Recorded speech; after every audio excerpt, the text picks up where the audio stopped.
Okay, everyone, we are ready for chapter 11 in Echo, and we're continuing to talk about Ivy. Ivy made the decision that they should stay and that she's going to be brave, and she still wants to go to the orchestra meeting, even though it's at the different school. So I want you to think about how you think she would be treated when she goes to that meeting. When Ivy stepped aboard the bus Thursday morning, she could see Susan holding a protective arm across her seat. Ivy slid in next to her. "Are you okay? You missed 2 days of school." "I wasn't feeling well," Ivy said, and it wasn't really a lie. "Today is the orchestra meeting. My mom talked to your mom about giving you a ride home after." Ivy nodded. "She told me." "I didn't get to sit next to you Monday after school. You can always save seats. The bus driver allows it." "How was your first day?" Susan seemed genuinely concerned about Ivy, so Ivy wasn't sure why she still felt betrayed. "Okay," said Ivy, trying to sound cheerful. "My teacher is nice. I'm way ahead of everyone else, though. I might go into 6th grade." Susan groaned. "Ugh, we had a test in math. I'm so far behind." She looked desperate and sounded overwhelmed. Ivy felt sorry for her all over again. "I can help you if you'd like. Remember, I said I would." The bus stopped at Lincoln, Maine. "That would be great," Susan said, hugging her before she got up and headed down the aisle. As the bus pulled away, Ivy heard the boys singing, "And on that farm he had a pig." She bit the inside of her lip a little too hard to keep from crying and tasted blood. After school, Ivy was the only one to get off the bus at Lincoln, Maine for orchestra. Why didn't any other students from Lincoln Annex come? Did they know something Ivy didn't?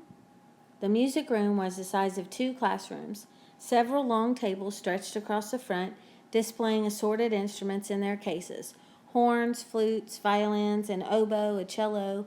Against the side wall, a piano, and what looked like a drum set hidden under padded covers. About 20 students sat in front of Mr. Daniels, a stocky man with a gray beard and mustache. Susan waved and pointed to the chair next to her in the front row. Ivy walked over and sat down. Mr. Daniels pressed his hands together. "If you are here today, you are interested in embarking on an incredible adventure in the orchestra." All heads nodded. Mr. Daniels handed out information sheets and the schedule for practices. "Your parents will have to sign a permission slip, and you will be responsible for your precious instrument.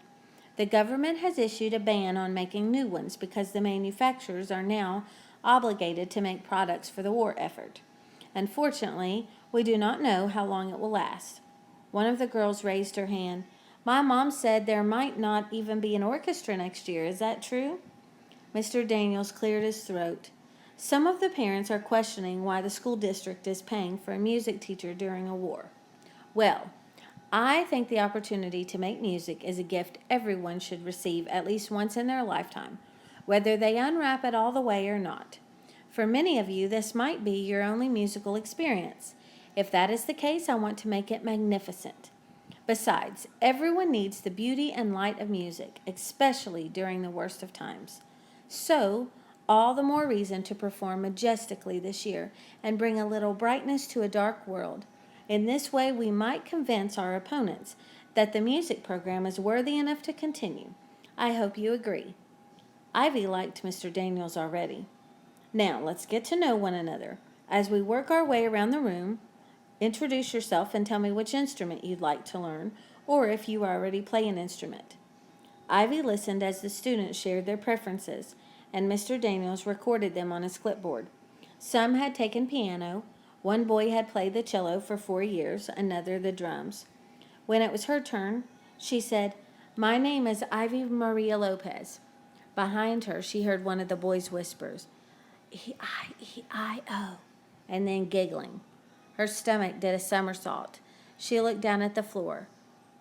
Was this why more students from Lincoln Annex hadn't come for orchestra? Mr. Daniels clapped his hands 3 times. "That's enough. I expect concert manners in this class, and that means being respectful of every musician. Everyone in this room is welcome here. Go on, Ivy. Your friend Susan told me you would be joining us from the other school.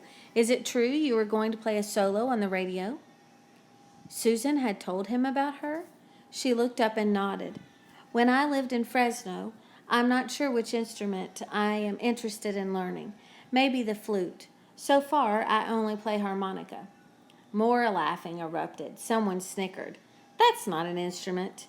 Mr. Daniels crossed his arms. Some of you might be surprised to know that there is a classical harmonica player, Larry Adler, who performs with symphony orchestras all over the world. I heard him play Rhapsody in Blue on the radio, and it was sublime. Ivy, do you have your harmonica with you? Ivy nodded. Could you play us a little something? As she stood up and took the harmonica from her pocket, she looked around. Some of the students were hiding smirks with their hands. What if she didn't play well? They'd laugh even more. She blew a warm-up chord and in her head heard Miss Delgado and Fernando telling her she had a gift.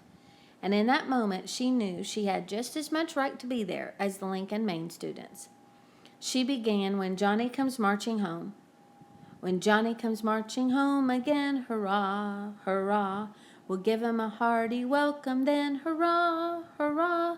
She closed her eyes and let herself be carried away on the emotions of the song. She knew the heartache of missing someone long gone, and she imagined the joyousness of their reunion. She played the first verse like a march, rousing and purposeful. The second she drew out slow and melancholy. The room had been designed for music and the sounds amplified. She played to the ceiling so the notes would travel upward and bounce back. When she reached the last verse, she infused it with as much gumption and longing as she could pull from her heart. After the final note, there was a moment of silent expectation, the only sound the shuffling of feet. Ivy braced herself for laughter, but instead heard clapping. Ivy, thank you, said Mr. Daniels. That was unquestionably brilliant. You have promise. And I have a feeling, he shook a finger at her and smiled, that you are going to fall in love with the flute. She beamed at Mr. Daniels and sat down. Still flushed from the playing, Ivy wished Fernando could have heard her. He would have given her more than a penny for that concert. Now, if there are no other remarks about Ivy or the harmonica, and I see there are none, then let's talk about the schedule. I will teach strings on Mondays, percussion on Tuesdays, horns on Wednesdays, and winds on Thursdays. I'll hand out the instruments the week after you return from vacation. The week of January 11th, we will begin in earnest. Ivy sat rapt with attention. Mr. Daniels' words, incredible adventure, beauty and light, unquestionably brilliant, begin in earnest, fueled her with optimism. You did really good today, said Susan as they waited on the front steps of the school for Mrs. Ward. Ivy polished the harmonica with the hem of her dress. Thanks for telling Mr. Daniels I'd be coming from the other school. That was nice. Susan whispered, I'm sorry, Ivy. I thought you knew about the two schools. I felt so bad that you didn't. After my mom talked to your mom, she felt horrible too. She said it never occurred to her to mention it, and she said it must have been quite a shock for all of you. I've never been separated before, ever. It's just what they do here, said Susan. But the Filipinos go to your school, and the Japanese went here before they were sent away, so why not the Mexicans? I don't know. It's been like this since I can remember. They call Lincoln Annex the old McDonald had a farm school. Susan looked down. I know.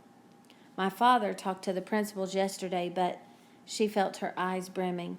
Yes, said Susan. Every year one of the Mexican families tries to get their child changed. Her sentence trailed off. Ivy knew what came next, but it never does any good. My mom was so upset about the whole thing, she said we should move back to Fresno. Susan's face wrinkled. You aren't going to, are you? Ivy saw the panic in her eyes. No, we're staying and fighting, and I'm going to stay in orchestra. Susan let out a sigh. I'm so glad. Me too, said Ivy. Tomorrow we're going to my grandma's for the holidays, said Susan. My dad is coming back right after Christmas, but my mom and I are staying until New Year's Day. Want to meet at the wagon the day after I get home? Same time? She held up crossed fingers, looking hopeful. Susan seemed to have everything except a friend, and she wanted so desperately to be Ivy's. Maybe Ivy wouldn't matter to the other students at Lincoln, Maine, but she mattered to Susan. How could Ivy turn her down? She nodded. I promise. Okay, now I want you to look at the questions that I sent you. The one for today says, how did Ivy show bravery and courage during the orchestra meeting? Okay, I think one of the first reasons is that she went. It shows a lot of courage just for her to go when she knows that there's a prejudice there already. And then the next one says, what do you suppose the other students were thinking while Ivy played? So think about how Mr. Daniels described her performance, and what do you think the others were thinking? What facts from the story can you compile, means put together, to show that separating students by race or ethnicity isn't fair?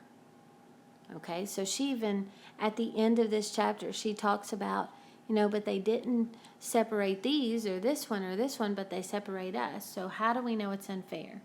And why do you think no one had been successful integrating the schools? Why was no one successful before?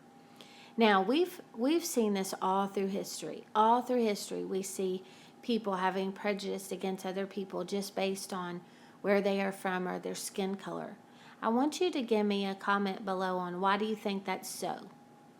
Why do you think that we have struggled and continue to struggle so much with prejudice? What do you think the reasons are? Okay, and prejudice means having already formed opinions about someone just because of one piece of information, like their skin color. Or sometimes you have prejudice against people that you think are rich or you think are poor, or whatever the case may be. We make an opinion about people based on one piece of information. And why do you think that people do that so much? I want a good sentence about that below in the comments. Okay, and we'll continue.